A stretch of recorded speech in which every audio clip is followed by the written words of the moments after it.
Bayawan District Hospital atong kauban sa maayong pag-atiman. Responsibilidad sa pasyente. Una, paghatag og impormasyon.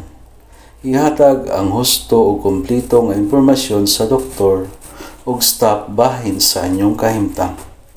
Nangaging sakit, miaging pagka-admit sa hospital, mga tambal nga ginainom o uban pa. Ikaduha, pagsunod sa mga instruction. Musunod sa plano sa pagtambal o mga instruction sa doktor, nurse o ubang health personnel. Responsable sa pagtuman sa mga appointment o schedule. Ikatulo, pagsalikway sa pagtambal. Pinagi sa pagsunod sa mga instructions, ginabuhat nimo ang imong bahin aron mamaayo. Kung mosalikway ka sa pagtambal ug dili mosunod sa mga instructions, ikaw ang responsable sa mahimong resulta. Ikaapat, bayronon sa hospital. Responsable sa pagbayad sa mga obligasyon, pinansyal alang sa serbisyo nga gihatag. Bayari ang hospital bill sa hustong oras. Hibalawa ang coverage sa imong health insurance o gihatag ang kompleto o gusto nga impormasyon alang sa insurance claims.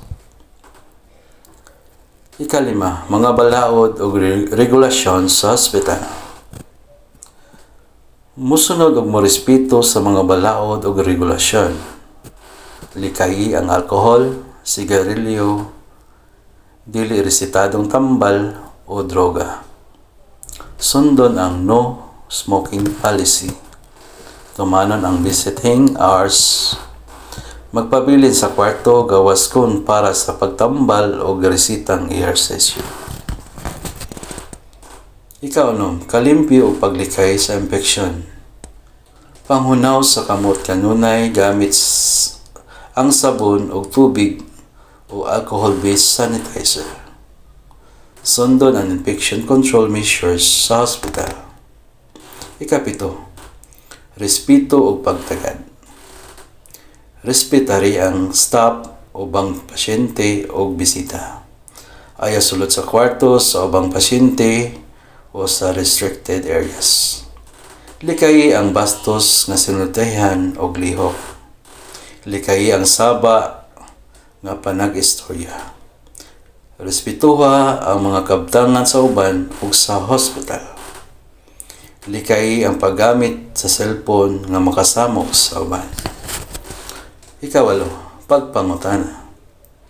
Ang mga pasyente o ilang pamilya ginadasig sa pagpangutana kung adunay mga dili masabtan bahin sa ilang pag-atiman o pagtambal.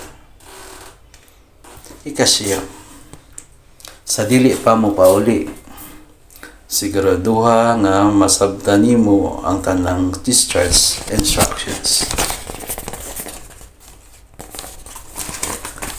Katungod sa pasyente. Una, katungod nga makatarunganong access sa kalidad nga pag-atiman o pagtambal sa kahimsog. Ikaduha, katungod sa pag-atiman nga nagtagad sa personal nga mga bili o pagtuo. Ikatulo, katungod sa seguridad personal nga pribisiya o pagka-confidential sa impormasyon.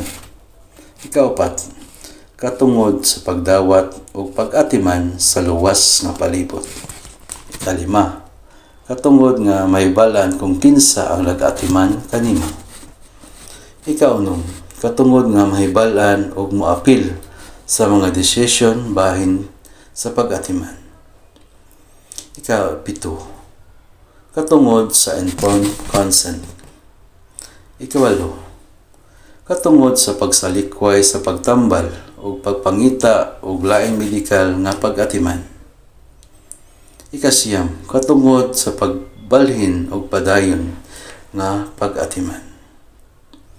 Ika-10, katungod nga mahibalan ang imong hospital charges.